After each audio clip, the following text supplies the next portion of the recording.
इधर के लाइन सरा मस्तूंग के रिपोर्टर हमरा दारी कनगा हैं जी। पैसा बताइए जी बिल्कुल। आज सुबह मस्तूंग के नवाई इलाके किली कारिसोर में नामालूम मुसल्लह अफराद ने पोलियो टीम पर हमला किया था, जिसमें मुसल्लह अफराद ने टीम पर फायरिंग करके एक एहलकार को शहीद किया था।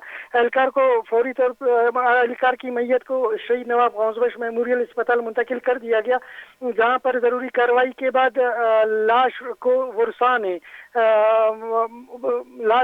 ने उठाकर कोयटा कराची कौमी शाहराह पर डीसी हाउस के सामने रखकर धरना दिया। धरने में नेशनल पार्टी के मरकजी नायब सदर सरदार कमाल खान बंगुलज़ई भी पहुंच गए और धरने की क़यादत उन्होंने की। ताहम deputy commissioner Mastung, DPO Mastung और डीआईजी कलात रेंज से मुज़ाकिरात किए गए। तकरीबन 4 घंटों तक रोड ब्लॉक रहा और कामयाब मुज़ाकिरात के बाद रोड को बहाल कर दिया।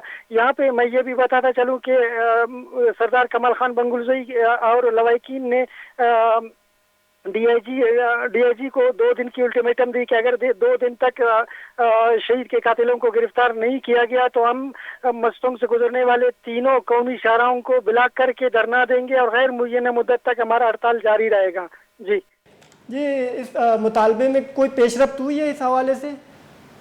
जी अभी तक तो कोई खास पेशरफ्त नहीं हुई है कि इंतजामिया के हवाले से अभी तक तो इंतजामिया की जानिब से कुछ इस तरह नहीं बताया जा रहा है। अलबत्ता यही कहा जा रहा है कि हमारी कार्रवाई का सिलसिला जारी है। एक दूसरी बात मैं यहाँ पे ये भी बताता चलूँ अपने नाजरीन को कि पुलिस हुक्काम की जानिब से SHO सिटी जावेद लेडी को मुअत्तल कर दिया गया है और उसके जगह पे इंस्पेक्टर जुबैर अलीज़ई को तैनात कर दिया गया है।